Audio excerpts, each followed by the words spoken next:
नमस्कार मंडळी, आज आपण सार्थ श्रीमत दासबोध दशक 17वे त्यातील समास 5वा ज्याचं की शीर्षक आहे अजपा निरूपण ह्याचं वाचन करणार आहोत. चला तर मग संकीर्तनाने सुरुवात करूया. जय जय राम कृष्ण हरी, जय जय राम कृष्ण हरी, जय जय राम कृष्ण हरी, जय जय राम कृष्ण हरी, जय जय राम कृष्ण हरी, जय जय राम कृष्ण हरी, जय जय राम कृष्ण हरी, जय जय राम कृष्ण हरी, जय जय राम कृष्ण हरी, जय जय राम कृष्ण हरी, जय जय राम कृष्ण हरी, जय जय राम कृष्ण हरी, जय जय राम कृष्ण हरी, जय जय राम कृष्ण हरी. जय योगेश्वर श्री कृष्ण की जय. जय श्रीराम, जय श्रीराम, जय जय रघुवीर समर्थ. चला तर मग आता सुरुवात करूया आपण सार्थ श्रीमद दासबोध दशक 17वे समास 5वा अजपा निरूपण.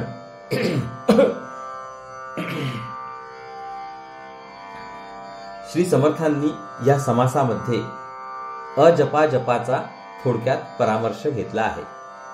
खरे सांगायचे म्हणजे साधकाच्या दृष्टीने अजपा जपाचे महत्त्व सांगावे तेवढे थोडेच आहे. वेद, उपनिषदे, न्याय, वैशेषिक, सांख्य, योग, तंत्र आणि बौद्ध दर्शन या सर्वात अजपा जपाचे महत्त्व आढळते. जपा शब्द जप धातूपासून बनतो. जप म्हणजे मंत्र इत्यादी मनात म्हणणे. आपण होऊन न करता जो जप आपोआप चालतो तो अजप होय. त्यास गायत्री म्हणतात. अजपाम नाम गायत्री जीवो जपती सर्वदा. गायत्री स्त्रीलिंगी म्हणून अजपा असे रूप बनते. आपण प्रयत्न न करता जो आपोआप जप होतो त्यास अजपाजप असे म्हणतात. हंसाहा किंवा हंसो या मंत्राला अजपा नाव आहे. विद्यारण्य मुनींच्या सर्व दर्शन संग्रहांमधील पातंजल दर्शनावर भाष्य करताना अभ्यंकर शास्त्री लिहितात, अजपा मंत्रेती स्वभावसिद्ध एवायम श्वास प्रश्वास रूपाः अजपा मंत्राः. स्वभाव सिद्धत्वात् न अयम इतर मंत्रवत जप्यते तेन अजपा इति उच्यते. तत्र श्वास प्रश्वासयोः हंसाः इति भावना क्रियते. बाहेरचा वायू आत घेणे हा श्वास तर आतील वायू बाहेर सोडणे हा प्रश्वास. श्वास घेताना सोकार तर श्वास सोडताना हंकार होतो. सोकार शक्तिरूप आहे तर हंकार शिवरूप आहे. हंसाहा व सोहम दोन्ही एकच समजावे. मरा मरा जेव्हा अजपा झाला तेव्हा तोच आपोआप राम राम झाला. त्याने वाल्याचा वाल्मिकी झाला. तसेच सोहम आणि ओंकार दोन्ही एकच आहेत. सोहम प्रणवरूप आहे. प्रत्येक जीव सर्व देहाला सर्व अवयवांना व्यापून सोहम सोहम करीत हृदयात राहतो. भक्तिमान योग्यांना प्रणव जप अतिप्रिय असतो. प्रणवामध्ये परमेश्वराची भावना करून रात्रंदिवस योगी लोक भक्तिपूर्वक प्रणवाचा जप करतात.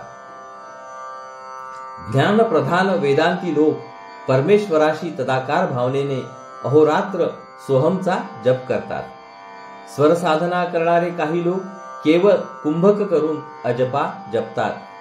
अशा जपाने त्यांना त्रिकाल ज्ञान होते, अलौकिक सिद्धी प्राप्त होतात आणि अखेर मोक्ष मिळतो. अजपाजप करणारे अद्वैत वेदांती सगुण ब्रह्माची अभेदाने उपासना करतात. त्यास अहंग्रहोपासना म्हणतात. या उपासनेतील जपाने जीव चटकन स्वरूपमय होऊन जातो. निरनिराळ्या सगुण देवतांची उपासना करणारे भक्तिमार्गी संत अखंड नामस्मरण करतात. सतत अभ्यासाने त्यांना नामाचा अजपाजप साधतो आणि प्रेम समाधीचा अनुभव येतो. पुढे त्याचे नाम आपोआप 24 तास अखंड चालते. वाणी 4 प्रकारच्या आहेत. त्यापैकी परावाणी केवळ मूळ संकल्प रूप, स्फुरण रूप, उन्मेष रूप किंवा शिवशक्ती रूप असते. ती भावमय, शांत, स्वस्थ व आनंदमय अशी अनुभवास येते. तिच्यात केवळ आनंदाचे भान राहते. तिच्यातून प्रथम नाद येतो, तो प्रणवरूप किंवा ओंकारमय असतो. वेदांचे तो सनातन बीज असून महदाकाश त्याचे वस्तिस्थान होय. यास नाद ब्रह्म म्हणतात. पश्चंती रूप नाद ब्रह्म अर्थप्रधान असते, सर्व चराचराला व्यापून राहते. सूक्ष्म नाद रूपाने प्रत्येक जीवाच्या अंतर्यामी ते वास्तव्य करते. नाद श्रवणाचा अभ्यास करणारे साधक कानात कापसाचे बोळे घालून ध्यानात आतील प्रणवनाद ऐकतात. ते नाद श्रवण मंद झाले की स्वरूप प्रचिती मंद झाली असे समजावे. श्री समर्थ या समासात असे सांगतात की रोज 24 तासात आपले 21,600 श्वास प्रश्वास होतात. हीच अजपाजपाची संख्या होय. स्वराचे जन्मस्थान आत आहे. एकांतात मौन धरून बसावे व आत लक्ष द्यावे, म्हणजे सोहम सूक्ष्म नाद ऐकू येतो. उच्चार तर नाही पण शब्द तर असतो. सोहमला ध्वनी नाही म्हणूनच तो सहज शब्द होय. श्वास घेताना सो आणि सोडताना हम असा सोहम मंत्र अजपात चालतो. हा शब्द मागे टाकून सूक्ष्मात जाणारा तो खरा मौनी होय. सर्व जीवांच्या अंतर्यामी अजपा असते. आपल्यामधील अजपा आपण अगदी सहज बघावे. अंतरात्म्याला सहज बघावे, कष्टाने बघू नये. त्याचे दर्शन झाले की ध्यान सहज घडते. माणूस सहजपणे वागला की अंतरात्मा प्रसन्न होतो. समजा एखाद्या माणसाच्या घरात आजूबाजूला द्रव्य गुप्तपणे भरलेले आहे, पण ते माहीत नसल्याने तो दारिद्र्य भोगतो. आपल्या घरात द्रव्य भरलेले आहे ही समजूत पटण्यासच कष्ट पडतात, नंतर ते मिळवण्यास कष्ट पडत नाहीत. त्याचप्रमाणे आपल्या अंतर्यामी अजपा भरलेली आहे हे काही केल्या उमजत नाही. ती समजूत एकदा पटली म्हणजे मग अजपा साधणे कठीण नाही. चला तर मग आता आपण ओवी वाचनाला सुरुवात करूया.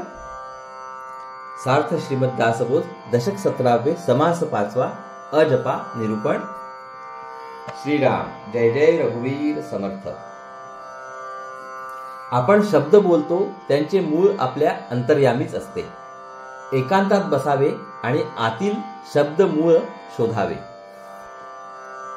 21 सहस्त्र सासे जपा नेमून गेली ते अजपा विचार पाहता सोपा सकळ काही. दिवसाच्या 24 तासात माणसाचे 21,600 श्वास प्रश्वास होतात.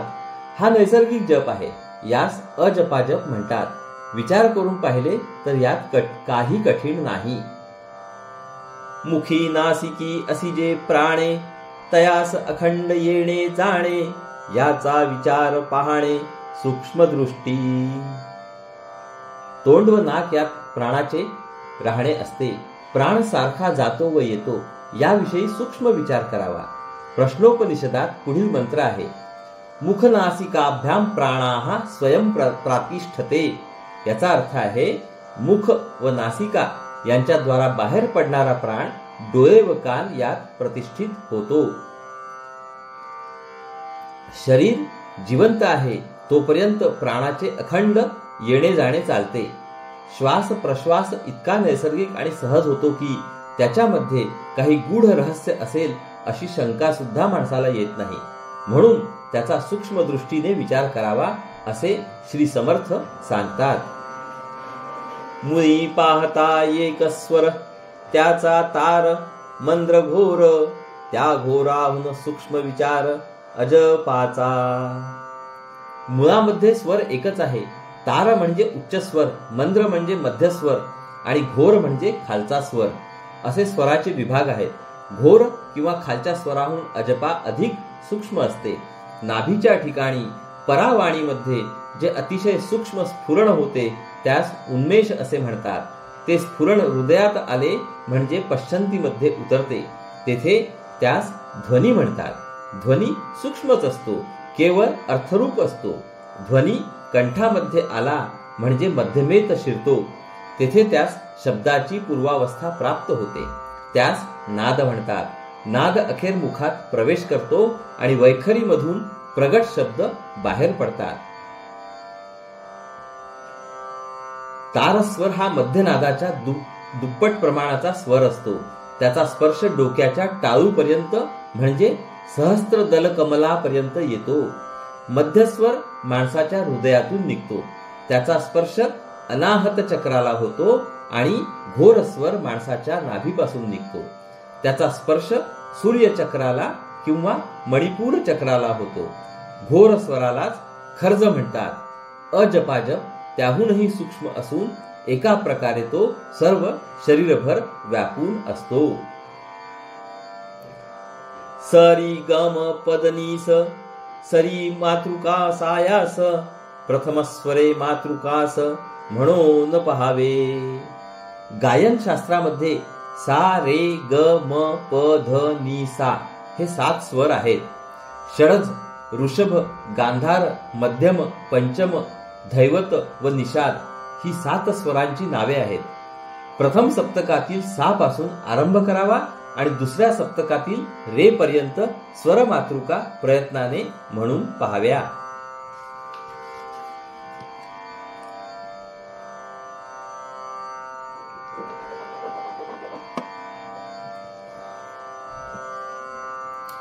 परवाचेहून अर्थे आणि पश्यंती खालते स्वराचे जन्मस्थान तेथून उठे.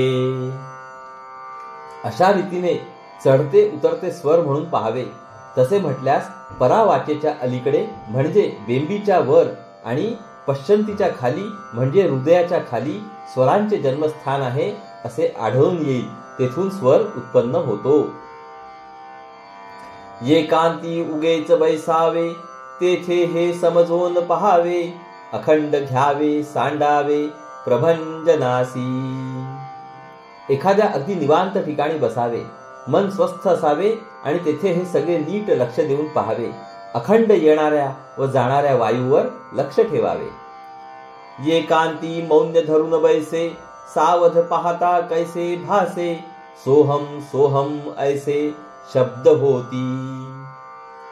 एकांतामध्ये मौन धरून बसावे आणि सावधपणे श्वास प्रश्वासाच्या येजाकडे लक्ष द्यावे. तेव्हा असे प्रत्ययास येईल की श्वासाच्या येण्या जाण्यामध्ये सोहम सोहम असे शब्द होत आहेत. उच्चारे विणजे शब्द ते जाणावे सहज शब्द. प्रत्यया येती परंतु नाद काहीच नाही. आपण होऊन प्रयत्न न करता उच्चार न करता जे हे शब्द ऐकू येतात ते सहज शब्द समजावे. आपल्या जन्मापासून ते आपल्या बरोबर असतात. त्या शब्दांचा उच्चार झालेला असतो परंतु त्यांना ध्वनीचे व्यक्त स्वरूप नसते. ते शब्द सांडून बैसला तो मौनी म्हणावा भला. योगाभ्यासाचा गलबला या कारणे. सोहम सोहम असे होणारे सहज शब्द जो मागे टाकून बसतो तो खरा उत्तम मौनी होय. हे साधण्यासाठीच योगाभ्यासाची खटपट असते. एकांतात बसून सोहम सोहम हे सहज शब्द ऐकत असणारा मी वेगळेपणाने राहतो. मी सोहम शब्द ऐकतो ही वृत्ती असते. जोपर्यंत वृत्ती आहे तोपर्यंत मनाचा लय झालेला नाही हे स्पष्टच समजावे. जोपर्यंत मनोलय झाला नाही तोपर्यंत खरे मौन साधले नाही हेही उघड आहे. म्हणून सहज शब्द ऐकण्याची वृत्ती लीन करून जो निवृत्ती बनतो तो उत्तम मौनी असतो. अशी वृत्तीरहित शांत अवस्था साधण्यासाठी योगाचा अभ्यास करतात. एकांती मौन्य धरून बैसला तेथे कोण शब्द झाला. सोहम ऐसा भासला अंतर्यामी. आपण मौन धरून एकांतामध्ये बसलो असता कोणता तरी शब्द उमटल्याचा भास होतो. आपण त्याला सोहम असे म्हणतो. श्री समर्थांचे म्हणणे असे की वास्तविक प्रत्येक प्राण्याच्या शरीरात केवळ श्वास प्रश्वासाची अखंड येजा चालू असते. त्या वायूच्या येजा करणाऱ्या गतीला जो मंद व सूक्ष्म आवाज असतो त्यास आपण सोहम सोहम असे रूप देतो. आपल्या मनाने कल्पिलेला तो एक भासच आहे. धरिता तो सोडिता हम अखंड चाले सोहम सोहम. याचा विचार पाहता बहु विस्तारला. श्वास घेताना सो असा सूक्ष्म आवाज होतो आणि श्वास सोडताना हम असा सूक्ष्म आवाज होतो. अशा रीतीने अखंड सोहम सोहम शब्द चालतो. यावर विचार करायचा म्हटले तर त्याचा विस्तार फार मोठा आहे. देहधारक तुका प्राणी श्वेतज उद्विजादिक खाणी श्वासोश्वास नसता प्राणी कैसे जिती. स्वेदज, उद्भिज, जारज आणि अंडज असे 4 खाणींमधील जे देहधारक प्राणी आहेत त्या सर्वांना श्वासोच्छवास आहे. श्वासोच्छवासावाचून देहधारक प्राणी जगूच शकत नाही. वनस्पतींना देखील प्राणवायूची गरज असते. त्यांच्यामध्ये जीवनकला असते हे संत जाणतात. ऐसी हे अजपा सकळांसी परंतु कळे जाण त्यासी सहज सांडून सायासी पडोच नये. अशा रीतीने सर्व सजीव प्राण्यांमध्ये श्वास प्रश्वासाबरोबर अजपा चालू असते. ही विनासायास होणारी अजपा फक्त जाणत्यांनाच आकलन होते. सहज चालणारी ही अजपा सोडून कष्टाच्या साधनामागे जाऊ नये. सहज देव असतची असे सायासे देव फुटे नासे नासिवंत देवास विश्वासे ऐसा कवणू. देव आपले स्वस्वरूप असल्याने तो आपल्यापाशी सतत अगदी सहज असतोच असतो. सायासाने व कष्टाने निर्माण केलेला देव तुटतो, फुटतो व नाश पावतो. नाशवंत देवावर कोणी विश्वास ठेवीत नाही. जगदांतराचे दर्शन सहज घडे अखंड ध्यान आत्म इच्छेने जन सकळ वर्तती. जगतामध्ये अंतर्यामीपणाने राहणाऱ्या अंतरात्म्याचे दर्शन सहज घडते.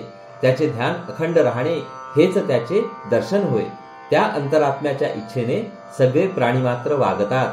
प्रत्येक प्राण्याच्या अंतर्यामी वास करणाऱ्या अंतरात्म्याचे दर्शन घडण्यास सायासाचे कारण नाही असे श्री समर्थांचे स्पष्ट मत आहे. त्याच्या इच्छेने सगळे घडून येते ही संपूर्ण खात्री होऊन त्याच्या अस्तित्वाची अखंड जाणीव राहणे हेच त्याचे दर्शन होय. जगामधील दृश्य पदार्थांच्या व्यवहारामध्ये आपण आपल्या देहबुद्धीमुळे किंवा अज्ञानामुळे कार्यकारण भाव शोधित राहतो. पण हा कार्यकारण भाव भ्रामक असून सर्वांचे मूळ कारण केवळ एक अंतरात्मा आहे याचा प्रत्यय घेणे हेच साधकाचे खरे साधन आहे. जगामध्ये घडणाऱ्या साऱ्या घटना अंतरात्म्याच्या इच्छेने घडतात अशी बालंबाल खात्री झाली की उपासना फळाला आली असे समजावे. अज्ञानाला मागे सारून ज्ञानामध्ये प्रवेश करण्याचे हे महाद्वार आहे. आत्मयांचे समाधान घडे तैसेची आशन सांडले फिटले समर्पण तयासीच होये. अंतरात्म्याचे समाधान होईल असेच खाणेपिणे प्रत्येक प्राण्याचे घडत असते. त्याचप्रमाणे जे सांडते, लवंडते, हरवते ते देखील अखेर अंतरात्म्यालाच समर्पण होते. अग्न पुरुष पोटी वसती तयास अवदाने सकळ देती लोक आज्ञे मध्ये असती आत्मयांचे. प्रत्येक प्राण्याच्या पोटात अग्निनारायण वास करतो. त्या जठराग्नीला सर्वजण आहुती देतात. अशा रीतीने सर्व प्राणी त्या अंतरात्म्याच्या आज्ञेतच वागतात. भूक लागली की अंतरात्मा आहार मागतो. त्याने मागितलेला आहार त्यास देणे म्हणजे त्याची आज्ञा पालन करणेच होय. सहज देव जप ध्याने सहज चालणे स्तुती स्तवने सहज घडे ते भगवानने मान्य कीजे. आपल्या अंतर्यामी अंतरात्मा अगदी सहज आहे. त्याचा जप ध्यान सहज चालले पाहिजे. आपले सहज बोलणे चालणे हीच त्याची स्तुती व स्तवन होणे अवश्य आहे. अशा रीतीने जे सहज घडेल ते भगवंताला मान्य होते. सहज अवस्था हे परमार्थाचे ध्येय समजावे. सहजपणामध्ये कर्तेपणाचा अभिमान नाही. अमुक व्हावे व अमुक न व्हावे असा आग्रह नाही. हे मिळावे व ते टाळावे अशी तळमळ नाही. आपण पाण्याला वाट लावावी तसे पाणी बिनतक्रार वाहते. त्याचप्रमाणे जगातील घटना प्रवाहात देहाला सोडून द्यावा. भगवंत त्यास जिकडे नेईल तिकडे आपण त्याच्या मागे बिनभोबाटपणे जावे. हेच सहजावस्थेचे रहस्य आहे. कशीही परिस्थिती प्राप्त झाली तरी अशा माणसाचे समाधान अभंग राहते. सहज समजाया कारणे नाना हटयोग करणे परंतु एकाएकी समजणे घडत नाही. ही सहजावस्था काय आहे हे समजण्यासाठी साधकांना अनेक कठीण साधने करावी लागतात. अनेक साधने केल्याखेरीज सहजावस्था कशी असते ते चटकन समजणे जमत नाही.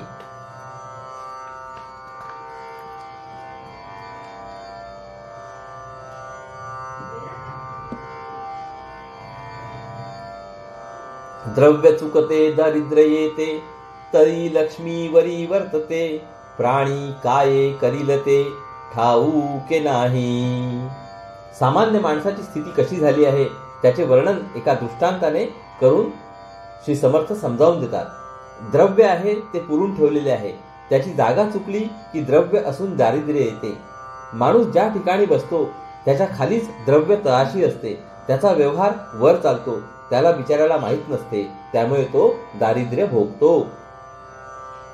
तळघरामध्ये उदंड द्रव्य, भिंतीमध्ये घातले द्रव्य, स्तंभित्ववटी द्रव्य आपण मध्ये. तळघरामध्ये खूप द्रव्य असते, भिंती खांब व तुळ्या द्रव्यांनी भरलेल्या असतात. असे सभोवती द्रव्य भरलेले असून हा त्यामध्ये दरिद्रीपणाने राहतो. लक्ष्मीमध्ये करंटा नांदे, त्याचे दरिद्र अधिक सांदे. नवल केले परमानंदे, परम पुरुषे. आजूबाजूला संपत्ती भरलेली असून तिच्यामध्ये भाग्यहीन माणूस असतो तेव्हा त्याचे करंटे पण अधिकच उठून दिसते.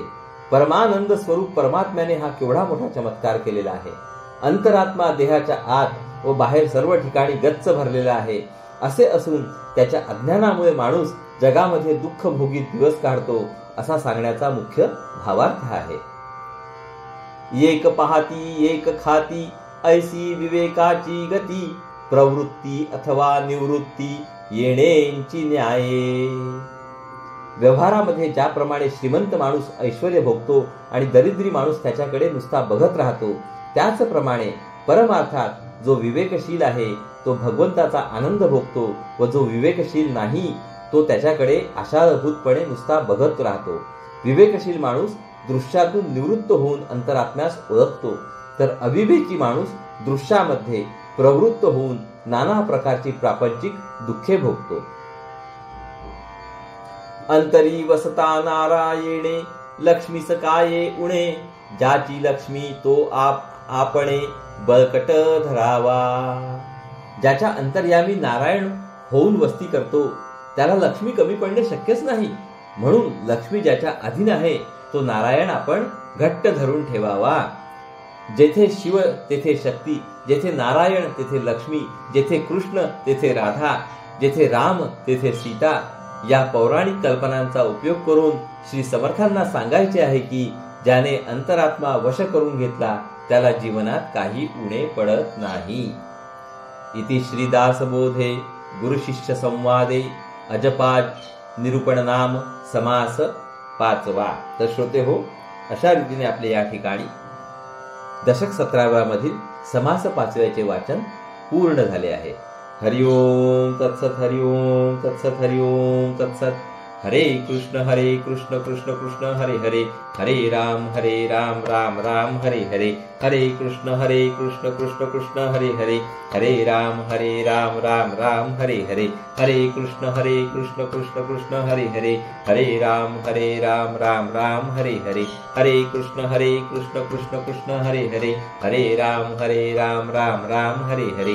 हरे कृष्ण कृष्ण कृष्ण हरे हरे, हरे राम राम राम हरे हरे. हरे कृष्ण कृष्ण कृष्ण हरे हरे, हरे राम राम राम हरे हरे. हरे कृष्ण कृष्ण कृष्ण हरे हरे, हरे राम राम राम हरे हरे. हरे कृष्ण कृष्ण कृष्ण हरे हरे, हरे राम राम राम हरे हरे. हरे कृष्ण कृष्ण कृष्ण हरे हरे, हरे राम राम राम हरे हरे. हरे कृष्ण कृष्ण कृष्ण हरे हरे, हरे राम राम राम हरे हरे. हरे कृष्ण कृष्ण कृष्ण हरे हरे, हरे राम राम राम हरे हरे. जय योगेश्वर श्री कृष्ण की जय हो. जय श्री राम, जय श्री राम, जय श्री राम. जय जय रघुवीर समर्थ. चला तर मंडळी, पुढील भागात परत भेटूया. नमस्कार. हरिओम हरिओम हरिओम.